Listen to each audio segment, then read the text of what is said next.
जय श्री राधे कृष्ण। आप सभी का आपके अपने YouTube channel VK Mishra present में बहुत बहुत स्वागत है। आइए सुनते हैं वैशाख अमावस्या की कथा। आप सभी भक्तों को वैशाख अमावस्या की ढेर सारी शुभकामनाएं। आप सभी के जीवन में लक्ष्मी नारायण की कृपा से आप सभी को सभी प्रकार के सुख और समृद्धि की प्राप्ति हो। अमावस्या तिथि जो कि हर माह के कृष्ण पक्ष की अंतिम तिथि जो कि अमावस्या तिथि होती है, और अमावस्या तिथि का दिन, इस दिन को गंगा स्नान करना, दान पुण्यों का कार्य करना, भगवान विष्णु, माता लक्ष्मी, भगवान शिव आदि का पूजन करना, अपने इष्ट देवता का पूजन करना और अपने पितरों के निमित्त श्राद्ध, तर्पण, दान पुण्यों का कार्य करना, यह सब बड़ा ही पुण्य फलदायी माना गया है। अमावस्या तिथि के दिन इस दिन चाहिए कि सुबह ब्रह्म मुहूर्त में उठ करके नित्य क्रियाओं से निवृत्त हो करके गंगा नदी में स्नान करना चाहिए। वैशाख के महीने में गंगा स्नान करना जो कि बड़ा ही पुण्य फल दायी माना गया है। वैशाख महीने में गंगा स्नान करते हुए भगवान विष्णु का पूजन अगर करते हैं, दान पुण्यों का कार्य करते हैं, तो इससे व्यक्ति के कई जन्मों के पाप और ताप भी नष्ट हो जाते हैं। तो खास करके अमावस्या तिथि के दिन गंगा स्नान करनी चाहिए।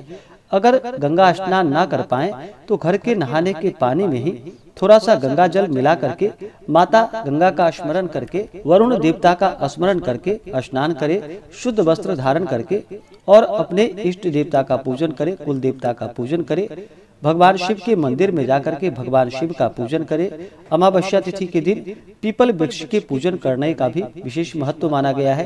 पीपल वृक्ष का पूजन करे, पीपल वृक्ष के नीचे जो कि दीपक जलाए, मंदिरों में दीप आदि का दान करे, गौ को हरा चारा खिलानी चाहिए, मछलियों को जल में, तालाब में जो कि आटे का गोली बना करके मछली के निमित्त डाले, जहाँ तक हो सके दान पुण्यों का कार्य करना चाहिए। इससे भगवान श्री हरि विष्णु अति प्रसन्न होते हैं और अपना कृपा प्रदान करते हैं। तो आइए सुनते हैं वैशाख अमावस्या की कथा। तो बोलिए प्रेम से भगवान विष्णु की जय, माता लक्ष्मी की जय, भगवान भोलेनाथ की जय, माता पार्वती की जय, सर्वदेवी देवता की जय। पौराणिक कथाओं के अनुसार प्राचीन काल में धर्मवर्ण नामक एक ब्राह्मण हुआ करता था। वह ब्राह्मण बहुत ही धार्मिक प्रवृत्ति का था। वह व्रत उपवास करता और ऋषि मुनियों का आदर करते हुए उनसे ज्ञान ग्रहण करता था। एक बार ब्राह्मण ने किसी महात्मा के मुख से सुना कि कलयुग में भगवान विष्णु के नाम स्मरण से ज्यादा पुण्य किसी भी कार्य में नहीं है। अन्य युगों में जो पुण्य यज्ञ करने से प्राप्त होता था, उससे कहीं अधिक पुण्य फल इस घोर कलयुग में भगवान विष्णु का नाम सुमिरन करने से प्राप्त होगा। धर्मवर्ण ने इसे आत्मसात कर लिया और सांसारिकता से विरक्त होकर संन्यास लेकर भ्रमण करने लगा। एक दिन भ्रमण करते करते वह पितृलोक में जा पहुंचा। वहां धर्मवर्ण के पितर बहुत ही कष्ट में थे। पितरों ने उसे बतलाया कि उनकी ऐसी हालत धर्मवर्ण के संन्यास लेने के कारण हुई है, क्योंकि अब उनके लिए पिंडदान करने वाला कोई शेष नहीं रहा। यदि तुम वापस जाकर गृहस्थ जीवन की शुरुआत करो, संतान उत्पन्न करो, तो हमें राहत मिल सकती है। साथ ही वैशाख अमावस्या तिथि के दिन विधि विधान से पिंड दान करे। धर्मवर्ण ने उन्हें वचन दिया कि वह उनकी अपेक्षाओं को अवश्य पूर्ण करेगा। इसके बाद धर्मवर्ण अपने सांसारिक जीवन में वापस लौट आया और वैशाख अमावस्या पर विधि विधान से पिंड दान करके अपने पितरों को मुक्ति दिलाई। इस प्रकार से जो भी अमावस्या तिथि के दिन अपने पितरों के निमित्त श्राद्ध, तर्पण, पिंडदान आदि का कार्य करते हैं, दान पुण्यों का कार्य करते हैं, इससे पितृ देवता अति प्रसन्न होते हैं और सुख समृद्धि का आशीर्वाद प्रदान करते हैं। वैशाख मास की अमावस्या तिथि प्रारंभ समय 27 अप्रैल 2025 दिन रविवार सुबह 4:51 और अमावस्या तिथि की समाप्ति है जो कि 28 अप्रैल 2025 दिन सोमवार मध्य रात्रि जो कि 1:01 पे अमावस्या तिथि की समाप्ति है। यानी कि 27 अप्रैल की रात्रि 1:01 पे ही अमावस्या तिथि की समाप्ति है। इस कारण से मध्याह्न व्यापिनी और सूर्योदय व्यापिनी दोनों ही अमावस्या 27 अप्रैल 2025 दिन रविवार को है।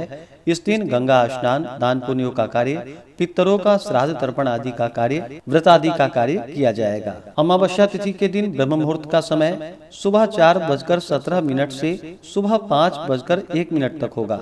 सूर्योदय का समय सुबह 5:26, सूर्यास्त शाम 6:26 होगा। सुबह में पूजा का समय सुबह 4:39 से सुबह 5:44 तक होगा।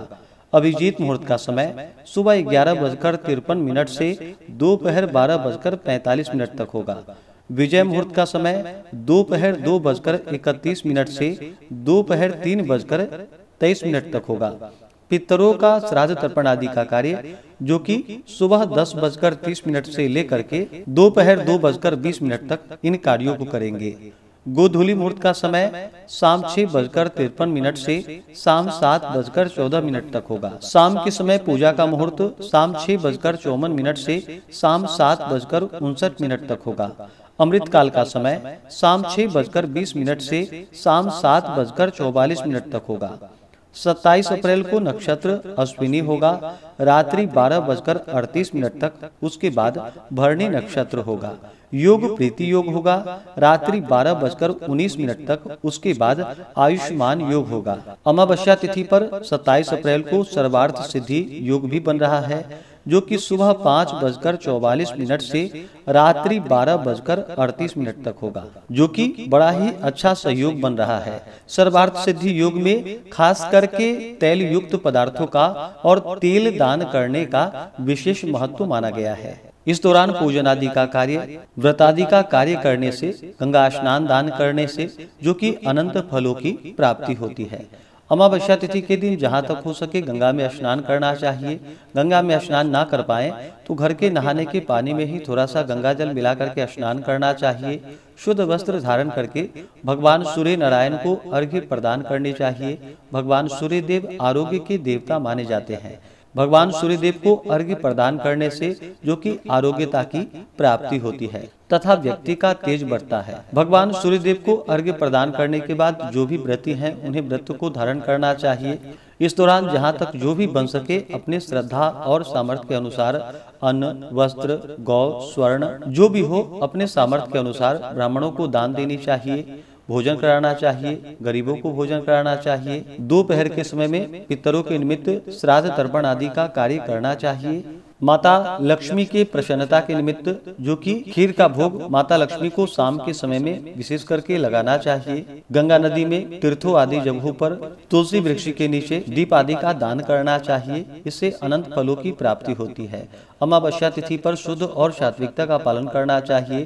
अमावस्या तिथि के दिन चंद्रमा दिखाई नहीं पड़ते हैं और चंद्रमा मन के कारक माने जाते हैं। इस कारण से नकारात्मक ऊर्जा का प्रभाव बढ़ जाता है। तो शुद्ध और सात्विकता का पालन करें, ब्रह्मचर्य का पालन करें। तामसिक वस्तुओं का, नशीले पदार्थों का, मांस, मदिरा आदि का सेवन बिल्कुल भी नहीं करना चाहिए। पितरों के निमित्त और ब्राह्मणों के निमित्त जो भी अन्न तैयार करते हो, भोजन बनाते हो तो सात्विकता के साथ ही भोजन बनानी चाहिए। प्याज लहसुन का प्रयोग नहीं करना चाहिए। तो आशा करता हूँ कि यह जानकारी आपको अच्छा लगा हो। इसी प्रकार से ज्ञानवर्धक जानकारियाँ प्राप्त करते रहने के लिए, व्रत पूजा के बारे में जानने के लिए, कथा को सुनने के लिए चैनल पे अगर आप पहली बार आए हैं तो चैनल को लाल बटन दबा करके सब्सक्राइब करें। साथ में बेल आइकन घंटी को दबाएं ताकि आने वाली वीडियो का नोटिफिकेशन आपको समय से मिलता रहे। वीडियो को लाइक करें, शेयर करें। सुखी रहें और स्वस्थ रहें। जय श्री राधे कृष्ण। धन्यवाद।